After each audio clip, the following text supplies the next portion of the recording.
As we said, we started developing the kit over 2 years ago, and it's been a long, hard process for us, but also a really enjoyable one. The island players have been pivotal in what we've been able to do. Their insights and the knowledge that they've given us has been able to make the best kit even better. With over 200 hours of testing that we've done on the kit, it will be the most technically advanced and the most innovative kit that the island players have ever played in. So we're really excited to get it onto the pitch during the Rugby World Cup. But it's not just about the players, it's about the fans. And so I would personally also like to welcome some of the most committed fans that I know in the world. So welcome to the day, and we hope you enjoy what we've got in store for you. At Canterbury, we're 100% committed to the game of rugby. It's what we do, it's what we're passionate about, it's all that we do. So we live and breathe the game. But together with the team, with the players, and with the Irish fans, we're 100% committed to Ireland.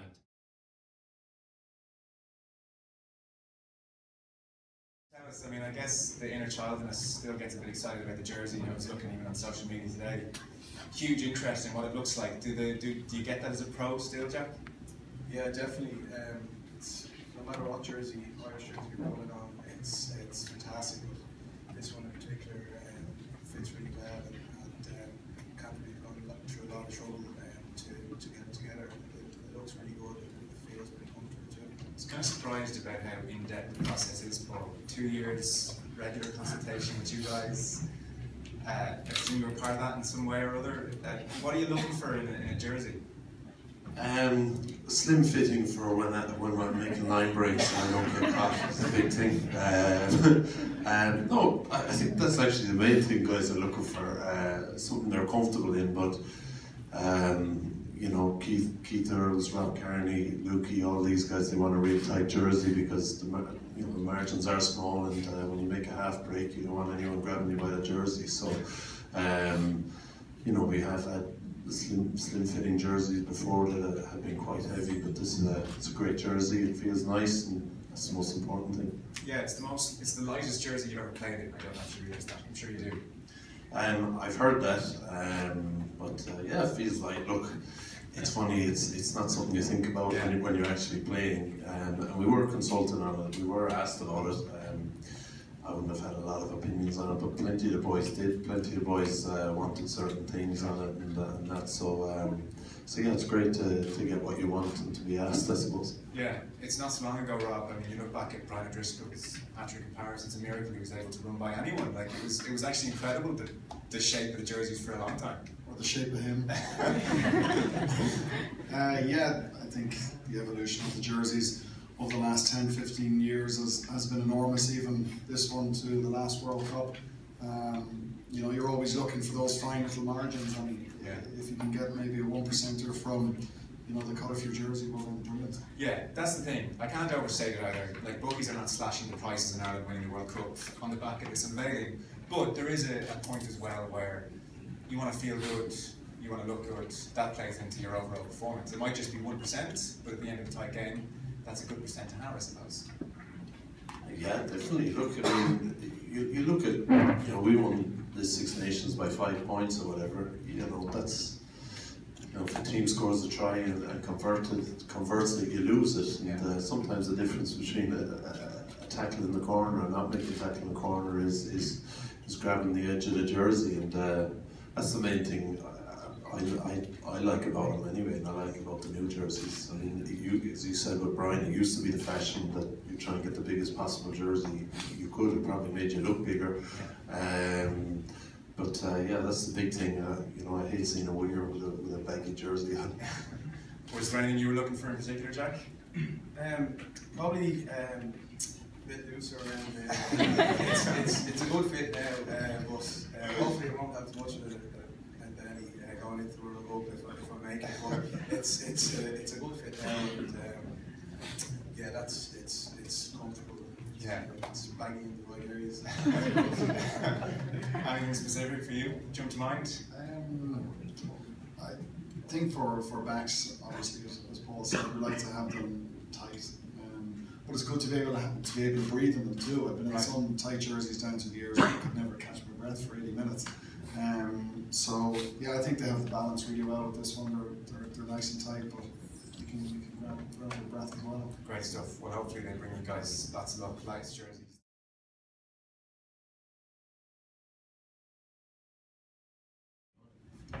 Paul, it's obviously your first time speaking after your move to Toulon. Can you give us, explain your reasons first of all for moving to Toulon?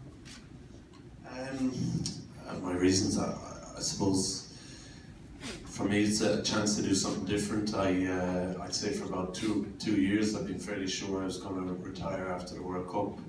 You know, fairly sure is, you know, so most of the time I was. There was times when I feel maybe I go again and play with Ireland a little bit further, or Munster a little bit further, but by and large, you know, it's been a done deal in my head that I'd be retiring after the World Cup from both Munster and Ireland. I had a little bit of contact.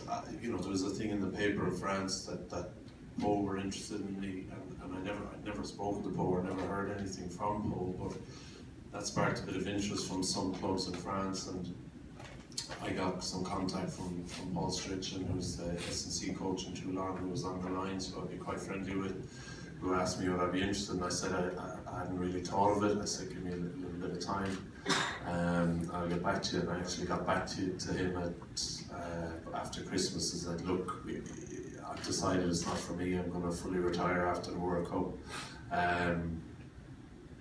And I was very happy with that decision, and once I told him that, then I suppose there was a small bit of regret snuck in, and about a month or 5 weeks later I got another text message that I think they were about to move on another player, saying, you know, look, we're about to move on another player here, if you're interested, let us know. And you know, I chatted with Emily a little bit about it, and the body at the time was feeling really good. So I just decided, I just said to him, look, I would be interested. I said, I can't talk to a club while I'm playing for Munster, unfortunately. I said, but if you're willing to wait till the summer, I'll certainly talk to you and look at doing something. So that was basically it. I went down about 2 weeks after the final of the Pro 12, and you know, agreed to join them. So my reasons for doing it, you know, I think whatever I do after rugby, I think I'll be better at it. Whether it's in rugby or outside rugby, I think I'll be better at it for having done it. You know, I bought a house when I first turned professional at 21. I'm still in that house, and apart from my parents' house, which is 10 minutes away, they're the only 2 houses I've ever lived in, and they're both connected. So, you know, it's just an opportunity for me to do something different. Emily was really eager to do it. The kids are a good age for it. Obviously, you know, it's a very different club to a lot of other clubs in Europe, but it just was a great opportunity for me from a rugby point of view and from a lifestyle point of view to experience something. You know, I spoke to the RFU and I spoke to Munster about it. I think they would have liked if I had stayed on, but I'd been fairly clear even before that I was going to retire. And once I kind of made a decision, they were quite positive with me and felt it would be a good thing for me and for my family as well. And I'm very grateful to Garrett and Anthony and to Philip Brown and David Yusufora as well, and everyone involved for helping me make it happen. Yeah, so that's about it really. So was it ultimately the persuading from Toulon then really that case, because the board came out and said that they really tried to persuade you that you aren't to leave about it? I don't think so. I think when I'd knocked them back, and then I'd spoken a little bit with Emily and kind of trashed it out, you know, I was beginning to think I'd do something. I'd probably go somewhere. If they'd moved on, I might have gone to somewhere else. And you know, even with the RFU, when I spoke to them, I said, look, if it's an issue, I'm actually very, very happy to retire. I mean, I didn't want to cause trouble. I know it's a situation where it's going to be a battle for them to hang on to players, and me going to Toulon probably isn't ideal for them. So, as I said earlier, I'm very grateful for their support. But you know, I suppose the fact that they did come back to me kind of opened the door. All right.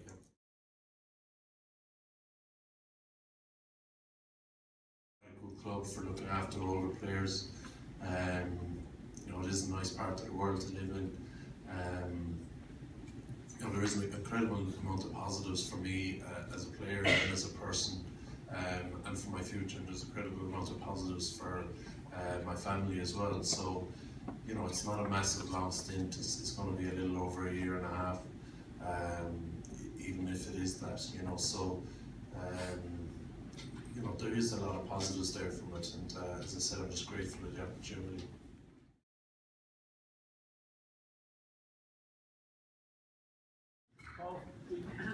The history of Irish players returning from international rugby is very short. The only player I can think of off the top of my head is Jordan Murphy. Every time a player goes over his ankle next spring in the Six Nations, there's going to be lots of media talk about it. Are you going to take a phone call? Will you get called up? Are you actually totally finished and not available for a telephone call from Ireland while you're at Toulon? Oh yeah.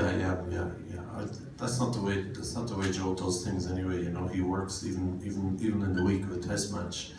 You know, if you have any slight niggle on Tuesday, you can't train. He moves on without you, and he uses it as a chance to develop the squad and give someone else who's training hard and working hard his opportunities. So, the World Cup will certainly be, you know, the end of my Irish rugby career.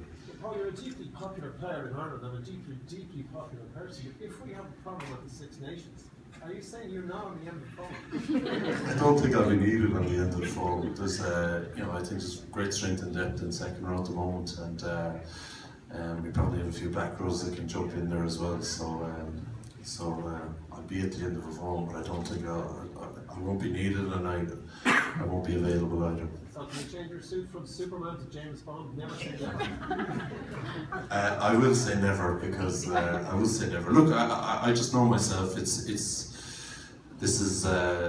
I'm really looking forward to the World Cup, but this is going to be the end of my time frame for Ireland. If I want to go to France and be able to play well for Toulon, you know, I'm not going to be able to do what Johnny Sexton did last year, where, you know, you play those two big games, you have the down week, and you just see Johnny getting onto a plane to go back to play a team like Claremont away from home. You know, it's just I think for an Irish player to try and play for Ireland and play in France and to be able to look after himself and play at the best of his ability, it's a very, very difficult thing to do. Well, what excites you the most about moving to Toulon? I suppose the unknown. I mean, you know, everything in Munster and Ireland is second nature to me. You know, I know the coaches very well. I know the fans very well. I know the players very well. I know the mentality of the whole thing really well. But I suppose it's all I've ever known. And from what I gather, Toulon have a very different way of doing things. I'm just looking forward to experiencing that and seeing that. I mean, you know, Redden came from Wasps where he'd been really successful and really believed in one way of playing, and, you know, lo and behold, he ended up in Munster under Joe, and he realised there's a whole different way of doing things where you can believe in it just as much and be just as successful. So I'm looking forward to that, being outside my comfort zone. You know, obviously, you know, you're playing a lot in really dry weather with incredibly powerful, fast people, so it's going to put my, I suppose, physical abilities under pressure as well, your skill set under pressure. So I suppose being out of my comfort zone is going to be challenging but exciting as well. It sounds energizing. Do you feel energized by this move? I am energized. I'd be energized by anything I was going to do afterwards. You know, I hope I wouldn't have done anything that I wasn't looking forward to or wasn't going to enjoy after the World Cup when I retired anyway. So, yeah, so this was something that really appealed to me. It took ages to decide whether to do it or not. You know, I was fairly sure I was retiring and that from Ireland and Munster, but it took me a long time whether to decide to do this or not. So, you know, now that I have, once you make the decision, you just got to work hard at making it the right decision.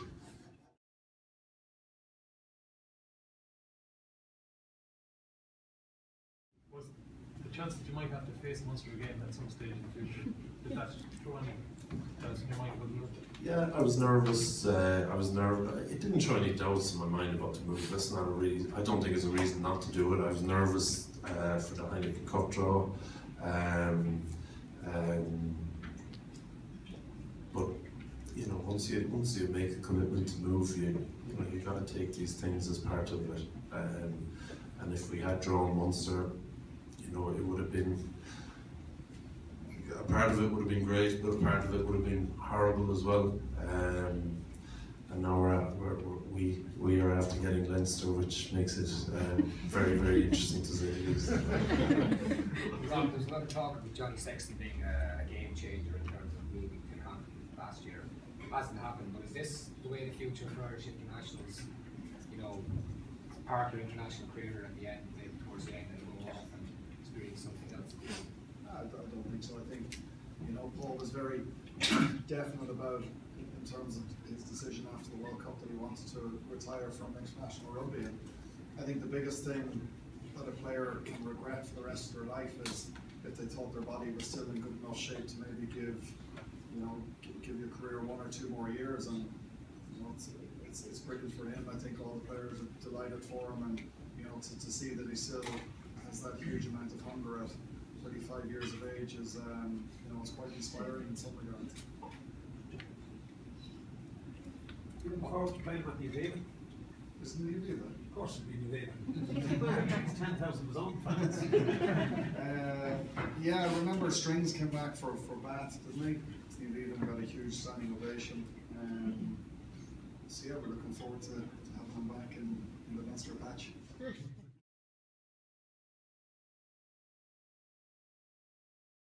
Paul, when Brian O'Driscoll moved on, he obviously pushed Robbie Henshaw, who's one of our own Connacht players, into his position. Have you anyone lined up like Rob here for your own position when you move on from the Irish team? Yeah, you'd have to ask Joe that question, or Simon Easterby. It's very little to do with me, but as I say, we're in a very strong position. It's great to see the form Ian Henderson was at the end of the season. It's great to see Donica Ryan back from his foot injury. Devin Toner's been one of the most consistent players in the country for the last 2 years. Dan Tui is playing great rugby, and he's suffered from a little bit of getting injured, which has interrupted some of his great form. So Nick McCarthy isn't even in the squad, was playing great rugby with Leinster as well. So I think Ireland is in a very good position with second rows. But as to who will be playing there, you'll have to ask Joe.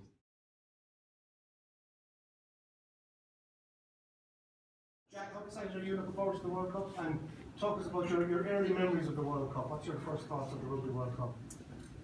Yeah, really enjoying the last couple of weeks, and it's going to be a tough another 5 weeks to go to Wales, but really enjoying it, really enjoying the group of lads, and the camaraderie is really high, and the guys, it's just a great bunch of lads. You look forward to coming into camps, and the way we're doing it is we've 3 days in Galway back to our provinces, so it freshens it up a bit. So when you come back in, you're re-energised, and you're looking forward to getting on the paddock, training with the lads, training with top quality players. Do you know something different about preparing for a World Cup as distinct from Six Nations, then, from your point of view?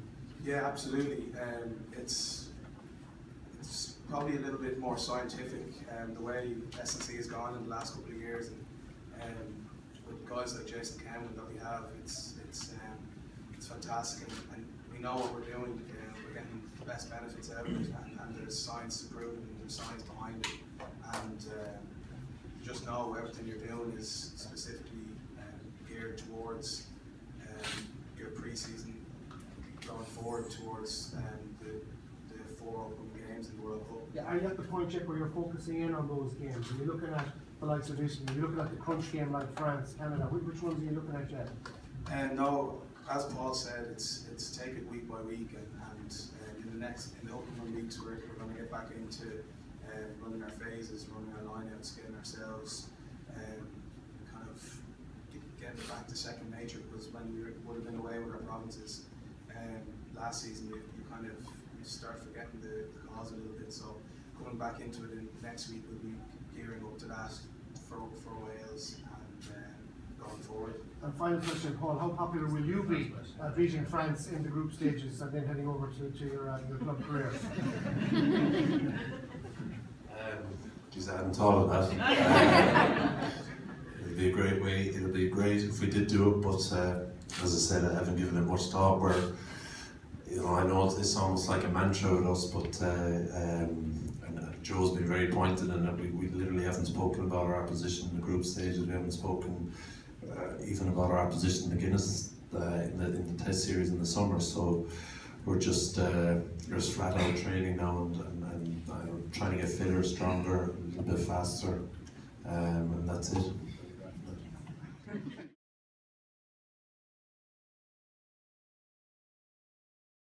We saw Tommy sending out pictures of all of you guys up watching the Conor McGregor fight the other morning. Did you get up for it as well? And did you get up for it as well, Jack?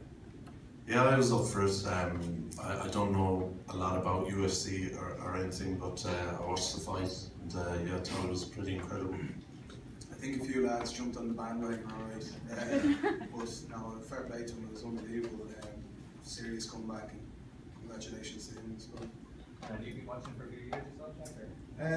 I know a little bit about it, but it's a few of my pals be more so into it, and that's kind of how I got into it. But I wouldn't have got up at 4 in the morning now to watch it. We watched it at 7:30 in the morning, so because yeah, we had trained it the next day, so it would have been really tough to do that.